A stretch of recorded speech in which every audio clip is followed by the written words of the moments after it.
ওমর রাদিয়াল্লাহু তাআলা আনহু যদি মরুভূমি থেকে উঠে এসে অর্ধ পৃথিবীর শাসক হতে পারে 30-40 বছরের ব্যবধানে, তো বাংলাদেশের গাবতলীর একজন কৃষকও লুঙ্গি পরে সারা পৃথিবী শাসন করতে পারে, যদিও শক্তভাবে কোরআন এবং হাদিস ধরে।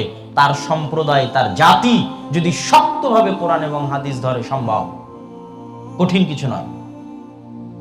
সম্মানিত উপস্থিতি, আল্লাহ সুবহানাহু তাআলার কোরআন সম্পর্কে মসজিদ ভিত্তিক দ্বীন শিক্ষার এই কার্যক্রমে সচেতনতা সৃষ্টির লক্ষ্যে আমাদের এই সফরের মূল বক্তব্যের প্রথম অংশে আমরা পরিষ্কার করলাম শিক্ষার গুরুত্ব।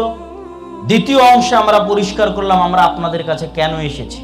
আপনাদের কাছে এসেছি আপনাদের মধ্যে কিছু দ্বীনী ভাই বের হয়ে আসুক, কিছু দায়িত্বশীল বের হয়ে আসুক, যারা এই কাজের দায়িত্ব নেবে।